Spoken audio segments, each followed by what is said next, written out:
कुछ NCERT based problem देखते हैं कंडीशनल प्रोबेबिलिटी के रिलेटेड। दिया हुआ है कि पी एफ 0.8 है, पी बी 0.5 है, पी बी गिवन ए, कंडीशनल प्रोबेबिलिटी में हम लोगों ने डिस्कस किया था, पी बी गिवन ए 0.4 है, फाइंड करना है ए इंटरसेक्शन बी। अब दिया क्या हुआ है, बी गिवन ए मतलब कंडीशनल प्रोबेबिलिटी दी हुई है कि बी इवेंट की प्रोबेबिलिटी जब ए हो चुका है, ठीक है।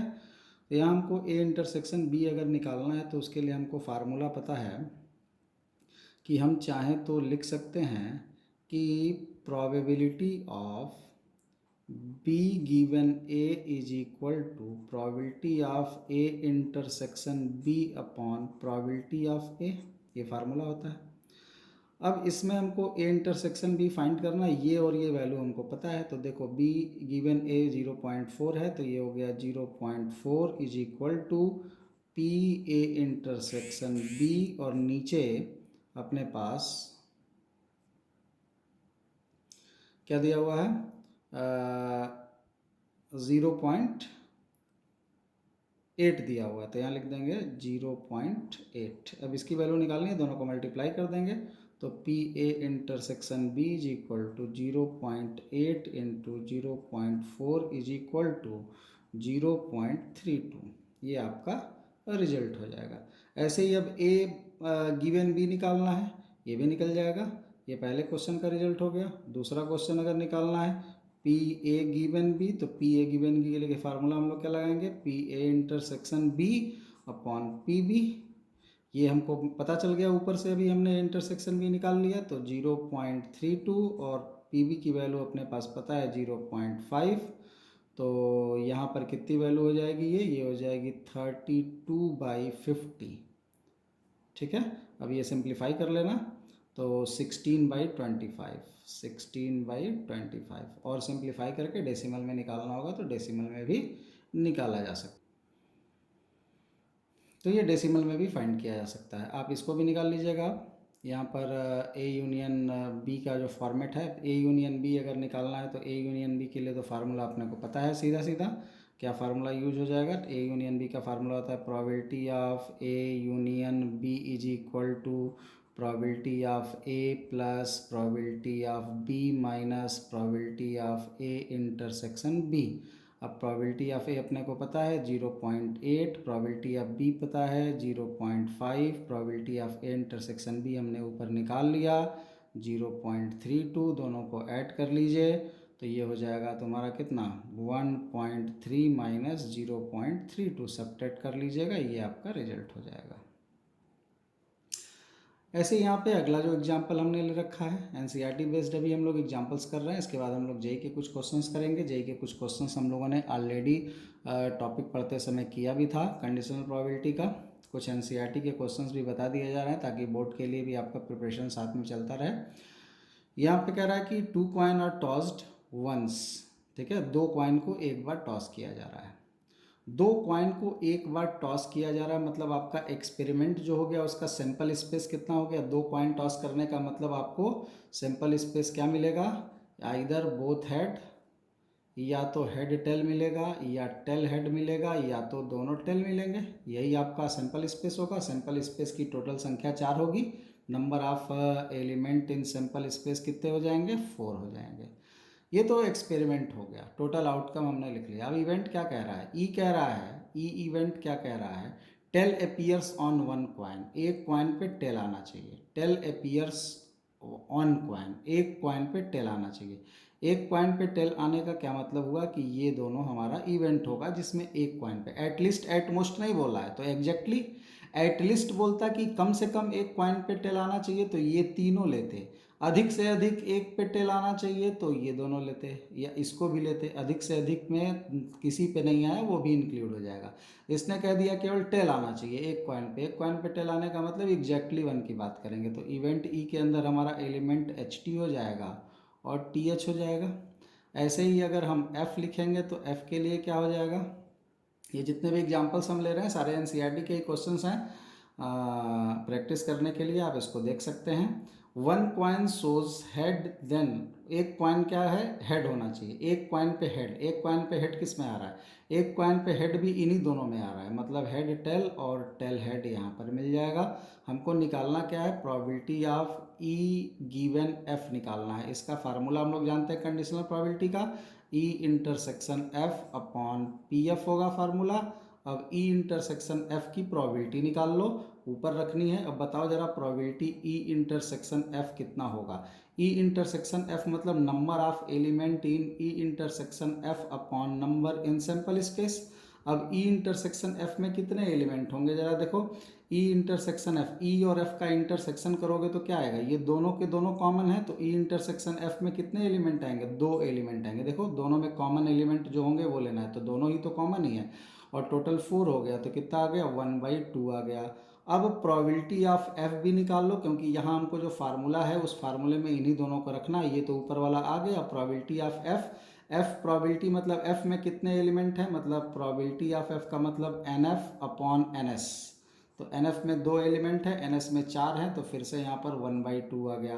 तो यहाँ जो प्रोबेबिलिटी तुम्हारी जो निकालनी थी, प्रोबेबिलिटी ई गिवन एफ वाली, तो इसका रिजल्ट कितना हो जाएगा, ऊपर भी 1/2 नीचे भी 1/2, तो कैंसिल होकर रिजल्ट कितना आ जाएगा, 1 आ जाएगा। ठीक है, यही आपका आंसर हो जाएगा। प्रोबेबिलिटी का रिजल्ट 1 आ सकता है, श्योर प्रोबेबिलिटी है। ठीक है, ये श्योर प्रोबेबिलिटी है, इसीलिए इसका रिजल्ट यहाँ पर 1 आया। ठीक है, किसी भी प्रोबेबिलिटी का अगर वैल्यू 1 आ जाता है मतलब वो श्योर प्रोबेबिलिटी है, और अगर 0 आ जाता है मतलब वो एम्प्टी इवेंट की प्रोबेबिलिटी है। ठीक है, अब हम लोग आगे कुछ और एग्जांपल देखते हैं।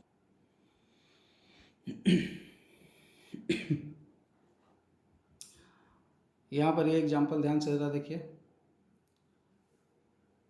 एग्जांपल्स आप ढूंढेंगे तो आपको एनसीईआरटी के क्वेश्चंस हैं, ये बता दिया जा रहा है। कुछ क्वेश्चंस हमने यहाँ पे करा दिया है। एक्सरसाइज जो है आपकी शायद एनसीईआरटी में 13.1 और 13.2 करके प्रोबेबिलिटी की एक्सरसाइज होगी। आप उसके क्वेश्चंस एक्सरसाइज 1 और एक्सरसाइज 2 के कंप्लीट कर जाइएगा। पहले भी हमने बता रखा है कि जो हमारे वीडियो लेक्चर बने हुए हैं, तो video lecture up to 1 to 10 lecture जो है वो 11th के सिलेबस को कवर करता है, और 10 के बाद जो 11 से हमने लेक्चर स्टार्ट किया है ये हमारे 12th के सिलेबस को आगे बढ़ाता जाएगा। तो ये हमारा 13 लेक्चर शायद चल रहा है, तो इसमें हम लोग कंडीशनल पढ़ रहे हैं। आगे अभी हम लोग वेस थ्योरम पढ़ेंगे, टोटल प्रोबेबिलिटी पढ़ेंगे, आगे हम लोग रैंडम वेरिएबल और प्रोबेबिलिटी डिस्ट्रीब्यूशन पढ़ेंगे, फिर मीन वेरिएंस स्टैंडर्ड डेविएशन निकालने को पढ़ेंगे, उसके बाद हम लोग बाइनोमियल डिस्ट्रीब्यूशन पढ़ेंगे, उसका मीन डेविएशन और स्टैंडर्ड डेविएशन और वेरिएंस निकालने को पढ़ेंगे। तो ये सारी चीज़ें अभी 12th की हैं। और आईआईटी जेई के जो क्वेश्चंस होते हैं वो 11 12 दोनों के कंबाइंड क्वेश्चंस आते हैं, दोनों का पार्ट कवर होता है। ठीक है, इसलिए पूरा कंप्लीटली वीडियो देखना आपको ज़रूरी है। बाकी आप ये प्रोबेबिलिटी जो स्टार्ट हुई है लेक्चर 11 से, तो आप लेक्चर 11 के बाद से एनसीईआरटी के भी क्वेश्चन साथ में करते रहिए, ताकि आपका बोर्ड का भी प्रोबेबिलिटी कवर होता रहे साथ में। ठीक है, अब ये जैसे क्वेश्चन यहाँ पर है, assume that each born child is equally likely. ठीक है, एज्यूम करना है कि किसी घर में जो बच्चा पैदा होता है वो लड़का होगा या लड़की होगा, ये इक्वली लाइकली है। ठीक है, मतलब जितना चांस लड़का होने का है उतना ही चांस लड़की के भी पैदा होने का है। टू बी अ बॉय और girl. If a family has 2 children, अगर एक परिवार में 2 बच्चे हैं, what is the conditional probability. अब देखो यहाँ इसने नाम भी लिख दिया कि कंडीशनल प्रोबेबिलिटी ही आपको फाइंड करनी है, मतलब क्वेश्चन में आपको सोचना ही नहीं है कि क्या करना है, सिंपल कंडीशनल प्रोबेबिलिटी मतलब एक दिया रहेगा और दूसरे की प्रोबेबिलिटी निकालनी होगी। तो कई बार क्वेश्चन में, बोर्ड वगैरह के क्वेश्चन में ये सब चीज़ें थोड़ी आसान कर देता है लैंग्वेज वाइज। बाकी जेई में अगर यहाँ पे पूछना होता तो क्वेश्चन ऐसे भी कर सकता था कि what is the probability, conditional word का इस्तेमाल नहीं भी कर सकता था। तो what is the conditional probability that both are girls. ठीक है, अब किसी भी चीज़ की प्रोबेबिलिटी निकालनी और कंडीशनल प्रोबेबिलिटी, ये तो कुछ दिया होगा, हमने पहले भी बता रखा है कि probability of A given B या probability of B given A, B की प्रोबेबिलिटी तब निकालनी है जब ए हो चुका है, या ए की प्रोबेबिलिटी तब निकालनी है जब बी हो चुका है। तो ऐसे क्वेश्चंस को बड़ा सिंपली एकदम आप अपना चार्ट बनाते चले जाइए जो दी गिवन है, और उससे आप फार्मूले को कंबाइन करके उसमें वैल्यू सब्स्टिट्यूट कर दीजिए, आसानी से रिजल्ट आया था। कंडीशनल प्रोबेबिलिटी बहुत ही आसान है, कोई टेंशन लेने की इसमें ज़रूरत नहीं, बस एक बार आपका हाथ सेट हो जाना चाहिए इस पर। अब क्वेश्चन में इसने कहा कि एक घर में बच्चा जो बॉय या गर्ल होगा उसके जन्म होने की जो कंडीशन है वो इक्वली लाइकली है, ठीक है। तो अब ज़रा तुम सोचो कि एक परिवार में अगर 2 बच्चे हैं तो क्या क्या संभावनाएँ हो सकती हैं टोटल, क्या क्या संभावनाएँ हो सकती हैं।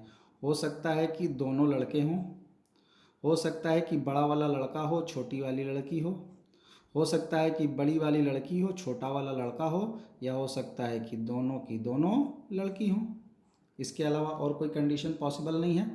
आइदर बोथ गर्ल, या तो दोनों लड़की होंगी, आइदर बोथ तुम्हारा बॉय, या तो दोनों लड़के होंगे, या बड़ा वाला लड़का छोटी वाली लड़की होगी, या बड़ी वाली लड़की छोटा वाला लड़का होगा, यही कंडीशन होगी।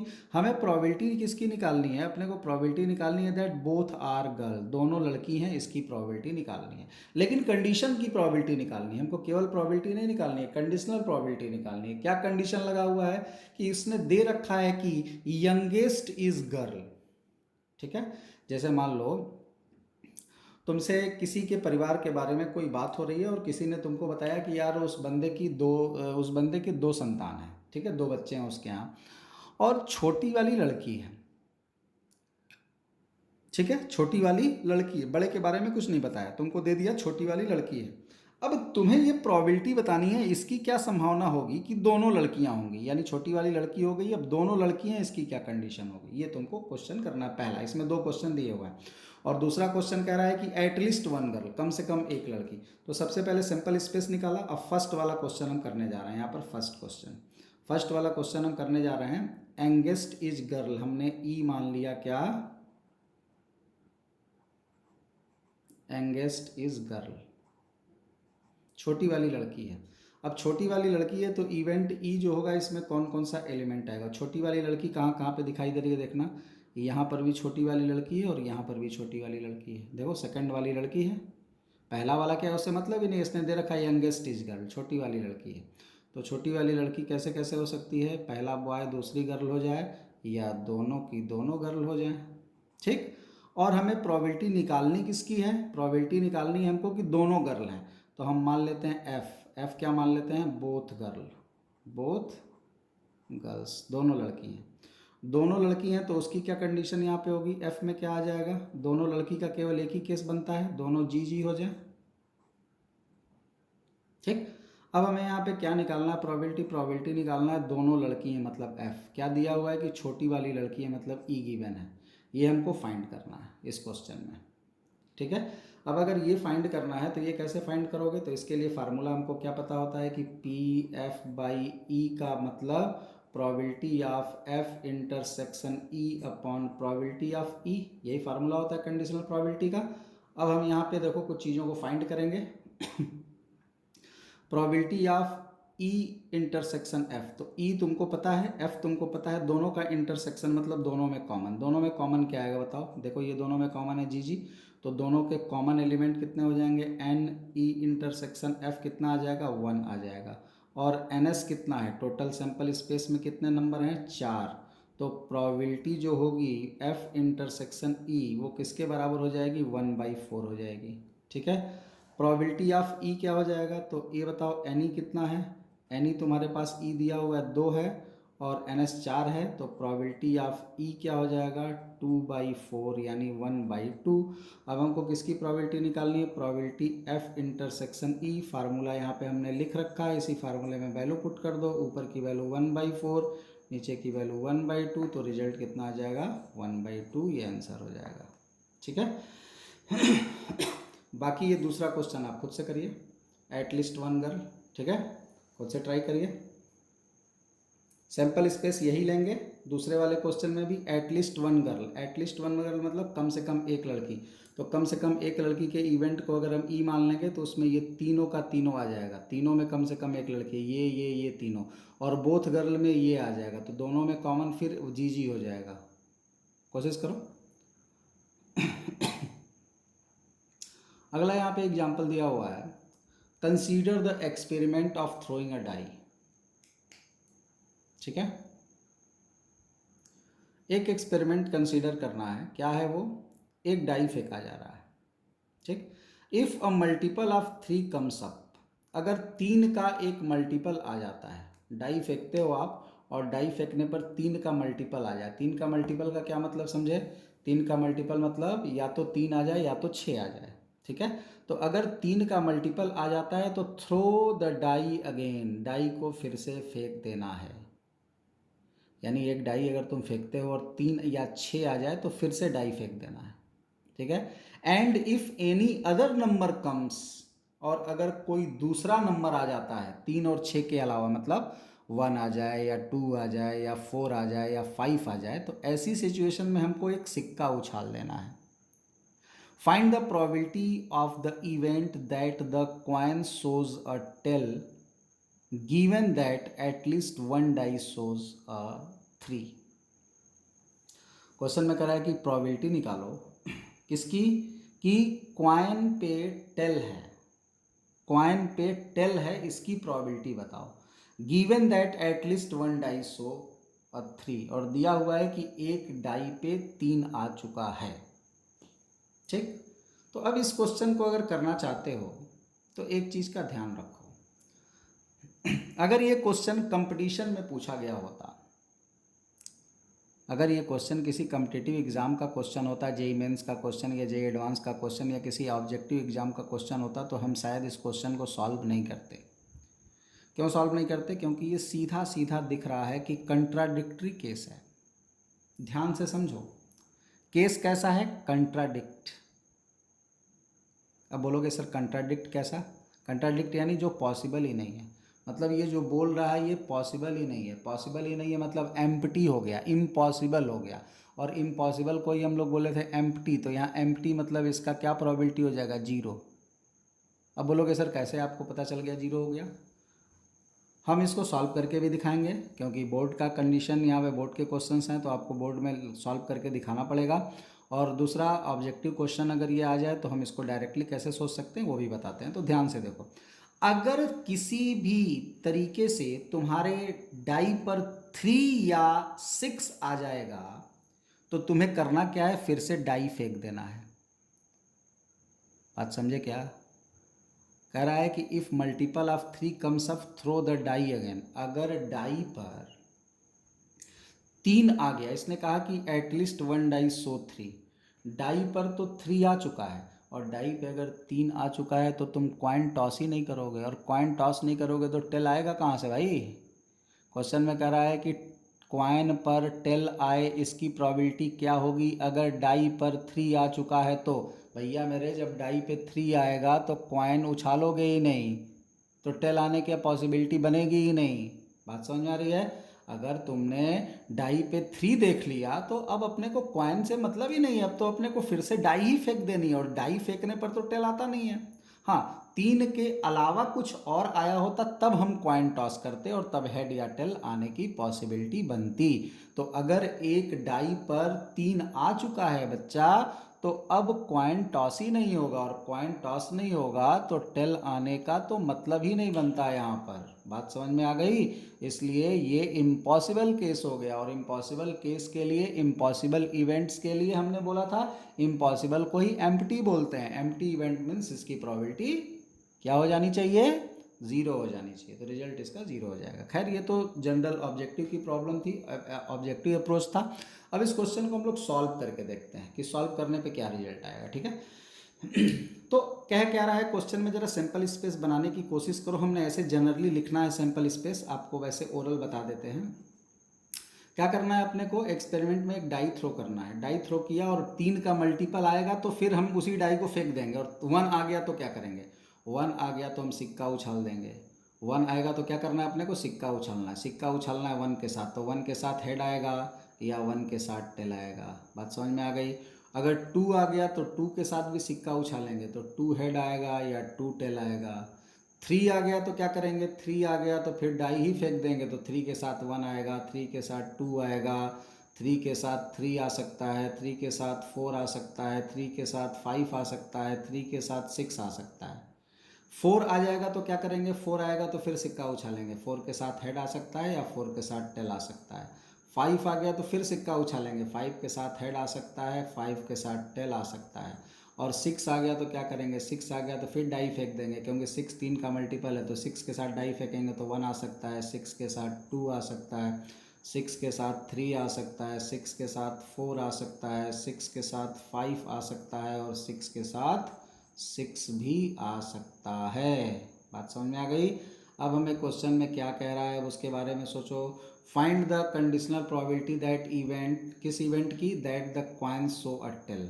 अब हमने एक इवेंट मान लिया ई, क्या, कॉइन शोज टेल। कॉइन पे टेल आया, कॉइन पे टेल आया तो इस इवेंट में कौन कौन से एलिमेंट हो जाएंगे जरा देखो। तुमको पता है कि इवेंट को सैंपल स्पेस से ही निकाला जाता है, ठीक है। अब सैंपल स्पेस के अंदर से बच्चा इवेंट निकालो तो जिसमें टेल आ रहा हो, कॉइन शोज टेल। अब टेल कहाँ आ रहा है, 1 के साथ टेल आया, एक बार 2 के साथ टेल आया, एक बार 4 के साथ टेल आएगा, एक बार 5 के साथ टेल आएगा। तो क्या हो जाएगा, 1 टेल हो जाएगा, 2 टेल हो जाएगा, 3 के साथ, सॉरी टेल नहीं आएगा, 4 के साथ टेल आ सकता है, और 5 के साथ टेल आ सकता है, ठीक। अब अपने को मान लिया एफ इवेंट क्या है, एटलीस्ट 1 डाई शो 3, ठीक है, कम से कम एक डाई पर। तो एफ हमने किस इवेंट को मान लिया, एटलीस्ट 1 डाई शोज 3। अब इसमें कौन कौन से आपके एलिमेंट मिलेंगे जरा बोलना, क्या कह रहा है, कम से कम एक डाई पे 3 हो। अब कम से कम एक डाई पे 3 हो तो ऐसा कौन कौन सा दिखाई दे रहा है, तुम देखो तो, जहाँ 3 दिखाई दे रहा है देखो, यहाँ भी 3, यहाँ भी 3, यहाँ भी 3, यहाँ भी 3, यहाँ भी 3, यहाँ भी 3, और कहीं 3, और यहाँ भी 3। तो क्या हो जाएगा, कौन कौन सा एलिमेंट, 3 1 हो जाएगा, 3 2 हो जाएगा, 3 3 हो जाएगा, 3 4 हो जाएगा, 3 5 हो जाएगा, 3 6 हो जाएगा, और 6 3 हो जाएगा। बात समझ में आ गई। ये क्या हो जाएगा, एफ हो जाएगा। एफ मतलब कम से कम एक 3 आए, तो कम से कम एक 3 में ये आ गया। अब यही तुम्हारा खेल खत्म हो जाएगा। तुम्हें निकालना क्या है, हमें निकालना है probability of E, probability of E. E मतलब टेल आने की प्रोबेबिलिटी, कब, जब एफ हो चुका है, एफ मतलब एटलीस्ट 1 3 आ चुका है। तो इसका मतलब तुमको निकालना क्या है, probability of E intersection F upon probability of F. अब बताओ ई और एफ में कॉमन क्या है, जरा तुम सोच के देखो। इस ई में, इस ई वाले सेट में और इस एफ वाले सेट में क्या कॉमन है, दोनों में कुछ कॉमन दिख रहा है क्या, दिख रहा हो तो बोलो। दोनों में कुछ कॉमन दिख रहा है क्या, दोनों में कुछ भी कॉमन नहीं है, तो इसकी प्रोबेबिलिटी 0 हो गई, और इसकी प्रोबेबिलिटी कुछ भी होगी तो क्या फ़र्क पड़ने वाला है, रिजल्ट कितना आ जाएगा, 0 आ जाएगा। और यही 0 अभी थोड़ी देर पहले हम लोगों ने क्या देखा, ओरल आ गया था, ठीक है। तो थोड़ा सा दिमाग को स्थिर करके प्रोबेबिलिटी का क्वेश्चन करोगे तो ऑब्जेक्टिव क्वेश्चंस में बहुत सारे रिजल्ट डायरेक्टली भी पाए जा सकते हैं, ठीक है। श्योर इवेंट और इम्पॉसिबल इवेंट के रिजल्ट तो आप डायरेक्टली लिख ही सकते हो, लेकिन बशर्ते दिमाग को खुला रखना पड़ेगा एग्जामिनेशन में। इस क्वेश्चन को थोड़ा देखते हैं। कह रहा है कि 2 cards are drawn at random and without replacement from pack of 52 playing cards. Card के बारे में हमने काफ़ी डिटेल में चर्चा कर रखी है स्टार्टिंग के जो लेक्चर्स हैं 1 2 3 4 में। कार्ड को ज़्यादा समझा भी दिया है। कार्ड में टोटल 52 प्लेइंग कार्ड्स में पत्ते होते हैं, जिसमें 26 काले और 26 लाल होते हैं, ठीक है। कह रहा है कि 2 कार्ड अपने को निकालना है, 52 प्लेइंग कार्ड्स में से 2 कार्ड निकालना है विदाउट रिप्लेसमेंट, माने बिना उसमें रखे। अब क्वेश्चन में 2 कार्ड एक साथ नहीं निकाल देना है। क्वेश्चन में यहाँ पे देखो बात कह रहा है 2 कार्ड विदाउट रिप्लेसमेंट का मतलब क्या, कि एक एक निकालना है। एक पहले निकाला और बिना उसको उस गड्डी में रखे दूसरा कार्ड निकाल लिया, ठीक है। पहला कार्ड निकाला, उसको अपने पास रख लिया और फिर दूसरा भी चुन लिया, ठीक। क्वेश्चन में कह रहा है कि find the probability that both the cards are black. दोनों कार्ड ब्लैक हैं, इसकी प्रोबेबिलिटी बताओ। बड़ा सिंपल सा क्वेश्चन है, बिना किसी थ्योरम के डायरेक्ट इसको सॉल्व किया जा सकता है, थोड़ा सा अगर आपको बेसिक नॉलेज है तो सबसे पहले आपके पास टोटल कितने पत्ते हैं, एनएस आपका यहाँ पे क्या होगा, टोटल पत्ते हैं 52, ठीक है। 52 आपके पास पत्ते हैं और उसमें से हमें कार्ड्स निकालने हैं, ठीक है।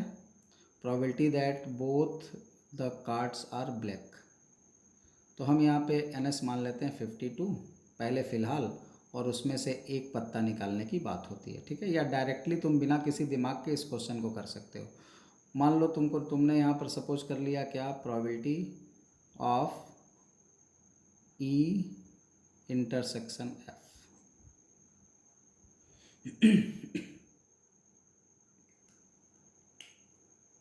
ई क्या है? पहला वाला ब्लैक आय। एफ क्या है? दूसरा वाला ब्लैक आय। ई क्या है? पहला ब्लैक आय। एफ क्या है? दूसरा ब्लैक आय। और क्वेश्चन में कह रहा है कि दोनों ब्लैक आय, मतलब ई एंड एफ, मतलब ई इंटरसेक्शन एफ की प्रोबेबिलिटी निकालनी है। तो प्रोबेबिलिटी अपने को किसकी निकालनी है? प्रोबेबिलिटी बोथ ब्लैक, दोनों ब्लैक हों। क्या होगा? Probability first black into probability second black.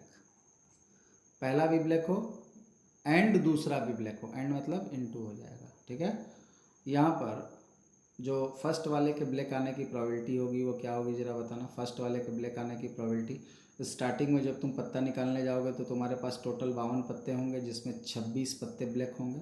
तो 26 टोटल 52 में से, और 26 ब्लैक, मतलब ब्लैक में से आना चाहिए टोटल 52, NE/NS इनटू।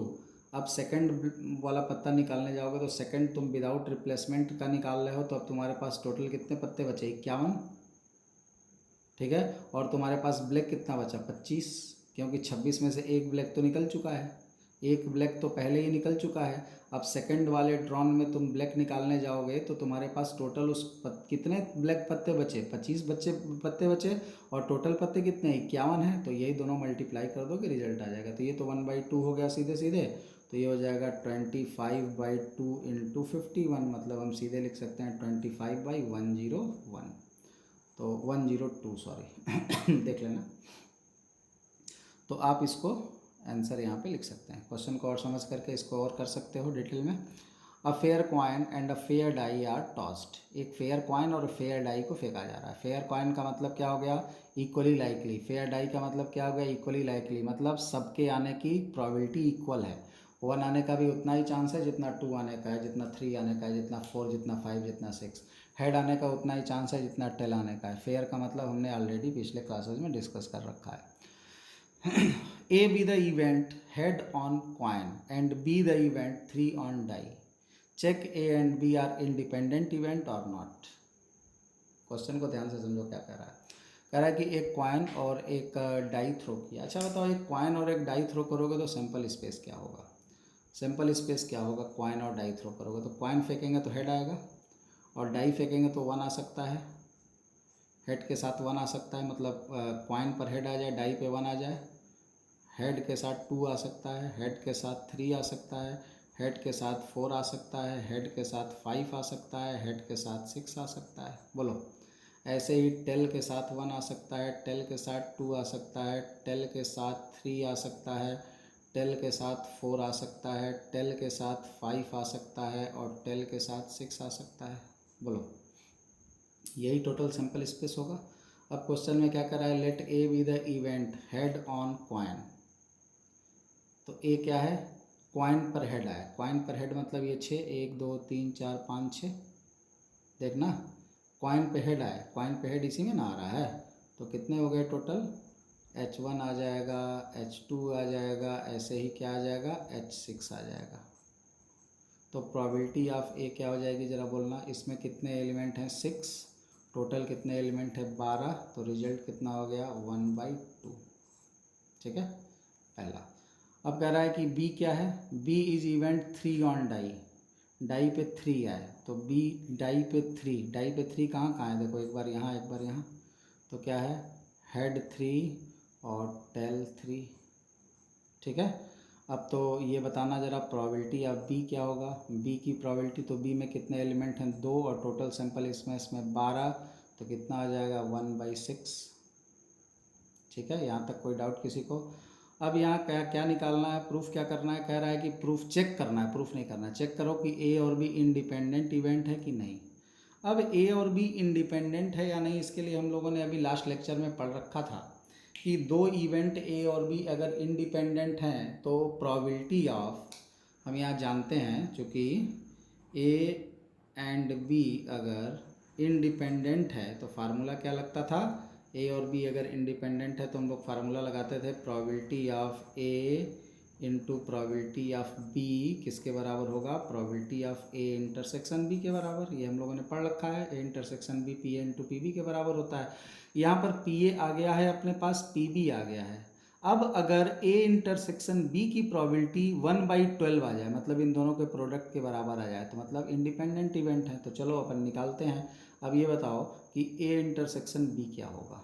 अपने पास ए पता है, ए क्या है, head 1 head 2 head 3 head 4 head 5 head 6। B क्या है, हेड 3 हेड और टेल 3। दोनों में कॉमन क्या होगा जरा देखना, दोनों में कॉमन हेड 3 आएगा। दोनों में कॉमन कितना हो जाएगा, हेड 3। तो इसकी प्रोबेबिलिटी क्या हो जाएगी, probability of A intersection B. कितने एलिमेंट हैं ए इंटरसेक्शन बी में, 1। टोटल सैंपल स्पेस में कितने एलिमेंट हैं, 12। तो ए इंटरसेक्शन बी 1/12 हो गया। अब देखो जरा, चूँकि यहाँ पर पी ए और पी बी का मल्टीप्लाई करने पर 1/2 इंटू 1/6 कितना आता है, 1/12। और 1/12 किसके बराबर है, ए इंटरसेक्शन बी के बराबर है। यानी P A into P B, P A intersection B के क्या हो गया, बराबर हो गया।